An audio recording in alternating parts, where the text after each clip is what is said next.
എന്നാൽ ഇതും ടെറസിൻ്റെ പൊക്കത്തേക്ക്. അപ്പോൾ ഇതാ ചക്ക സീസൺ ആയിട്ടുണ്ട്. അപ്പോൾ ഇനി നമുക്ക് ചക്ക വിഭവങ്ങളുടെ ഒരു മേളാണ് അല്ലേ. ചക്ക കൊണ്ട് ചക്ക വറക്കാം, ചക്കലിശ്ശേരി വെക്കാം, ചക്കുപ്പേരി വെക്കാം, ചക്ക പുഴുങ്ങ, ചക്കക്കുരു ചുട, എന്തൊക്കെ ചെയ്യാമല്ലേ. പക്ഷെ നമ്മൾ ഇന്ന് ചെയ്യാൻ പോകുന്നത് ചക്ക മടൽ കൊണ്ടുള്ളൊരു കമ്പോസ്റ്റാണ്. അപ്പോൾ അതാ കഴിഞ്ഞ വർഷം ഉമ്മ ലാസ്റ്റ് ചക്ക നന്നാക്കിയപ്പോൾ കൈ മുറിഞ്ഞിട്ടൊരു 3-4 സ്റ്റിച്ചിട്ട് എൻ്റെ കഥയൊക്കെ പറഞ്ഞിട്ടാണ് കേട്ടോ ഇപ്രാവശ്യം കുറേ ചക്ക കിട്ടിയതൊക്കെ ഉമ്മ ഇങ്ങനെ നന്നാക്കണത്. അപ്പോൾ ഈ ചക്ക നന്നാക്കണതൊക്കെ ഉമ്മയാണ്. എനിക്ക് ഈ വക പണികളൊന്നും അറിയില്ല.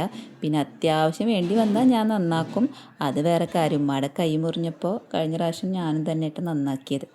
എന്നിട്ട് നമ്മുടെ ആ വേസ്റ്റാണ് എനിക്ക് വേണ്ടത്. ബാക്കിയുള്ള കാര്യങ്ങളൊക്കെ ഉമ്മ ചെയ്തോളും. ചക്ക കൊണ്ടുള്ള വിഭവങ്ങളൊക്കെ ഉണ്ടാക്കുന്നത് ഉമ്മയാണ്. അപ്പം ഞാൻ ആ ചക്കമടലൊക്കെ ആയിട്ട് നമ്മുടെ ടെറസിൻ്റെ പൊക്കത്തേക്ക് വന്നിട്ട് ഒരു നല്ലൊരു ചാക്ക് എടുക്കണം. അപ്പോൾ എൻ്റെ മടപ്പെട്ടി എന്നിട്ടാണ് ഇരിക്കുന്നത്. എൻ്റെ ടൂൾസും കാര്യങ്ങളൊക്കെ ഫ്രിഡ്ജിൻ്റെ ഉള്ളിലാണ് വെച്ചേക്കണം കേട്ടോ. അപ്പോൾ അതിന് ഞാനൊരു ചാക്ക് എടുത്ത്, പിന്നെ നമുക്ക് കുറേ വാഴക്കോല ഉണ്ട് കേട്ടോ, ഇഷ്ടം പോലെ ഉണ്ട്. ഒരു 2 ചാക്ക് നിറയെ ഉണ്ടായിരുന്നു. പിന്നെ നമ്മുടെ മാവിൻ്റെ കരിയില. അപ്പോൾ നമുക്കിനി കമ്പോസ്റ്റ് ഉണ്ടാക്കാൻ പോവാം കേട്ടോ. അപ്പോൾ ഇതുപോലത്തെ കമ്പോസ്റ്റ് ഈ ചക്ക സീസണിൽ ഉണ്ടാക്കാൻ പറ്റുള്ളൂ. അപ്പോൾ വേഗം ഉണ്ടാക്കിക്കോട്ടോ. അപ്പോൾ അല്ലെങ്കിൽ പിന്നെ ഈ സീസൺ കഴിഞ്ഞാൽ പിന്നെ ചക്ക കമ്പോസ്റ്റ് ഉണ്ടാക്കാൻ പറ്റില്ലേ. അപ്പോൾ അതിന് വേണ്ടിയിട്ട് ഞാനൊരു ചാക്ക് എടുത്തിട്ടുണ്ട്.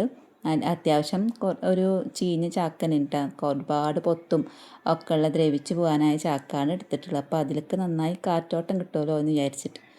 അപ്പോൾ ആദ്യം തന്നെ ഒത്തിരി മണ്ണിട്ട് കൊടുത്തു, രസത്തിന് ഒരിത്തിരി മണ്ണിട്ട് കൊടുത്തിട്ട് പിന്നെ ഇതാ നമ്മുടെ വാഴക്കോല ഇങ്ങനെ നിരത്തി വെക്കുക. ഇഷ്ടം പോലെ ഉണ്ട് കേട്ടോ. വാഴക്കോല തന്നെ ഒരു 10 കിലോ ഉണ്ടാവും.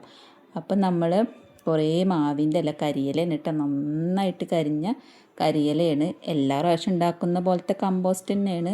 ഇതിലിപ്പോൾ പ്രത്യേകിച്ച് ചക്ക വേസ്റ്റ് ഉണ്ട് എന്നുള്ളൂ. അപ്പോൾ അതുകൊണ്ട് നമ്മൾ കരിയിലിട്ടു. കരിയിലയുടെ മേലിലേക്കാണ് കേട്ടോ ഈ ചക്കയുടെ മടലും ഒക്കെ ഇട്ട് കൊടുക്കണം കേട്ടോ. അപ്പോൾ പഴുത്ത ചക്ക ഉണ്ട്, പഴുത്ത ചക്കയുടെ വേസ്റ്റും കൊണ്ടുണ്ടാക്കിയിട്ടുണ്ട്. പിന്നെ ഇത് പച്ചച്ചക്കയാണ് കേട്ടോ. അപ്പോൾ പിന്നെ അതിൻ്റെ മേലിലേക്ക് ഇടയിൽ കുറച്ച് മണ്ണിട്ട് കൊടുക്കണം, എന്നാലേ പെട്ടെന്ന് നമുക്കത് കമ്പോസ്റ്റ് ആയി കിട്ടുള്ളൂ. മണ്ണിട്ടില്ലെങ്കിൽ പിന്നെ അതിങ്ങനെ അള്ളി പിളിയായിട്ടിരിക്കും. അപ്പം നന്നായിട്ട് നല്ല കമ്പോസ്റ്റായിട്ട് കിട്ടണമെങ്കിൽ നമുക്ക് ഇച്ചിരി മണ്ണിട്ട് കൊടുക്കണം. ഈ ഒരു മെത്തേഡിൽ തന്നെയാണ് ഞാൻ വീണ്ടും ചെയ്യണത്. ആദ്യം മണ്ണിട്ടു, പിന്നെ വാഴയുടെ കൊല ഇട്ടു, പിന്നെ നമ്മുടെ കരിയിലിടുക, അതിന് ശേഷം ചക്കമടലിടുക കേട്ടോ. കാശ് കൊടുത്ത് വാങ്ങാതെ തന്നെ നമുക്ക് വീട്ടിലെ അവശിഷ്ടങ്ങളൊക്കെ വെച്ചിട്ട് ഇതുപോലുള്ള വീട്ടിലെ മാലിന്യങ്ങളൊക്കെ വെച്ചിട്ട് നമുക്ക് നല്ല അടിപൊളി കമ്പോസ്റ്റ് ഉണ്ടാക്കാൻ പറ്റും കേട്ടോ. അപ്പോൾ ഈ ചക്ക കമ്പോസ്റ്റിൻ്റെ ഗുണങ്ങൾ എന്താണെന്ന് അറിയണ്ടേ. നല്ല നൈട്രോജനും പൊട്ടാസ്യം ഒക്കെ അടങ്ങിയിട്ടുള്ളൊരു കമ്പോസ്റ്റാണ് കേട്ടോ നമുക്ക് കിട്ടുക. ഇത് നമ്മുടെ ചെടികൾക്ക് ഇട്ട് കൊടുത്താൽ നന്നായി പൂവും കായും ഒക്കെ വരുവേ. പിന്നെ അതുപോലെ തന്നെ നല്ല വേര് പിടിച്ച് കിട്ടാനൊക്കെ ഇത് നല്ലതാണ് കേട്ടോ ഈ കമ്പോസ്റ്റ് നമുക്ക് ചെടികൾക്ക് ഇട്ട് കൊടുക്കുന്നത്. അപ്പോൾ നമ്മൾ ഈ വേനൽക്കാലത്ത് ഇതുപോലെ ചക്കയുടെ വേസ്റ്റ് കൊണ്ട് കമ്പോസ്റ്റ് ഉണ്ടാക്കി വെച്ചാൽ മഴക്കാലത്ത് നമ്മൾ വളങ്ങൾ നൽകുമ്പോൾ ഇതുപോലത്തെ പിന്നെ കമ്പോസ്റ്റ് ഇതുപോലത്തെ വളങ്ങളാണ് മഴക്കാലത്ത് ഇട്ട് കൊടുക്കുക. നമ്മളിങ്ങനെ ഒലിച്ചു പോകുന്ന ദ്രാവക രൂപത്തിലുള്ള സ്ലറി പോലെയുള്ള വളങ്ങളൊക്കെ ഉപയോഗിക്കുന്നതിന് പകരം ഇതുപോലത്തെ കമ്പോസ്റ്റ് വളങ്ങൾ നമുക്ക് മഴക്കാലത്ത് നമ്മുടെ ചെടികൾക്ക് ഉപയോഗിക്കാം.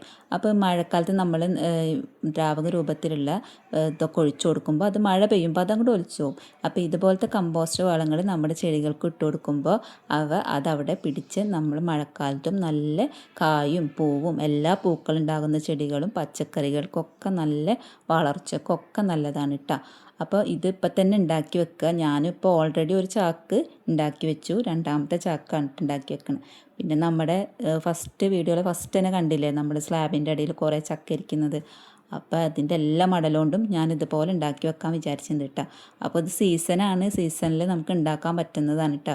അപ്പോൾ മാങ്ങയുടെ ഏകദേശമൊക്കെ തീരുമാനത്തിലായി. മാങ്ങ സീസണൊക്കെ കഴിഞ്ഞു. അപ്പോൾ മാങ്ങാത്തര എല്ലാവർക്കും ഇഷ്ടപ്പെട്ടെന്ന് വിചാരിക്കുന്നു. ഞാൻ ഒരുപാട് പേർക്ക് അത് കഴിക്കാൻ കൊടുത്തിട്ടാണ്. നമ്മൾ നാട്ടിൽ പോകുമ്പോൾ ഞാനൊരു ചെറിയ ബോക്സിൽ ഇട്ട് വെച്ചാൽ നിങ്ങൾ കണ്ടതല്ലേ.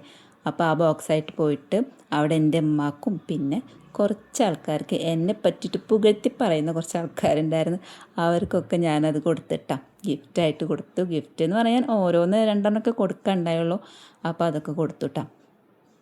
പിന്നെ നമ്മളിതാ ഇപ്പോൾ ചക്കര കമ്പോസ്റ്റ് ഉണ്ടാക്കുകയാണ്. അപ്പം ഇനി ചക്ക നമുക്ക് വിരകാനും ഇതിനുള്ളതൊന്നും കിട്ടിയിട്ടില്ല. പഴുത്ത ചക്ക കിട്ടുമ്പോൾ ചക്ക വിരകൊക്കെ ചെയ്യാൻ നല്ല ടേസ്റ്റാണ്.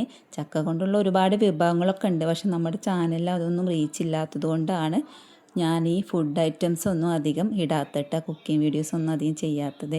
അപ്പോൾ ഇഷ്ടംപോലെ വെറൈറ്റി ഐറ്റംസ് ഒക്കെ ഉണ്ട്, പക്ഷെ അതൊന്നും ചെയ്യാത്തത് എന്തുകൊണ്ടാണെന്ന് വെച്ചാൽ നമുക്ക് റീച്ച് ഇല്ലാത്തതുകൊണ്ടാണ്.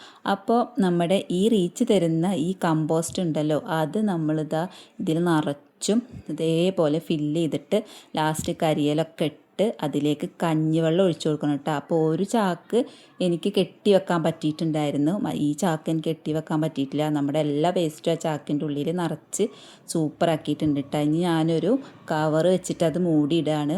പിന്നെ ഇത് ആഴ്ചയിൽ ഒരു ദിവസം ഈ ചാക്കുകൾ തുറന്നിട്ട് കഞ്ഞിവെള്ളം ഒഴിച്ചു കൊടുക്കണം കേട്ടോ. എന്നാലാണ് നമുക്ക് 2 മാസം കൊണ്ട് പെട്ടെന്ന് കമ്പോസ്റ്റ് കിട്ടുള്ളൂ, അല്ലെങ്കിൽ ഇത് 6 മാസം വരെ ഇരിക്കും കേട്ടോ. അപ്പോൾ ചക്ക കൊണ്ടുള്ള ഈ കമ്പോസ്റ്റ് വീഡിയോ നിങ്ങൾക്ക് ഇഷ്ടപ്പെട്ടിട്ടുണ്ടെങ്കിൽ തീർച്ചയായും ട്രൈ ചെയ്ത് നോക്കുക. പിന്നെ അതുമാത്രമല്ല, ചാനൽ സബ്സ്ക്രൈബ് ചെയ്യാൻ മറക്കരുത്. ലൈക്കും കമൻസും ഹൈപ്പൊക്കെ ചെയ്യാൻ പറ്റുമെങ്കിൽ ചെയ്യാട്ടോ. അപ്പോൾ അടുത്ത വീഡിയോ ആയിട്ട് ഞാൻ പിന്നെയും വരാം. ചക്ക തീർന്നിട്ടില്ല, നമുക്കിത് വെച്ചിട്ട് ഒരുപാട് വിഭവങ്ങൾ ഉണ്ടാക്കാനുണ്ട് കേട്ടോ. അപ്പോൾ ഓക്കെ, ടാറ്റ, ബൈ ബൈ.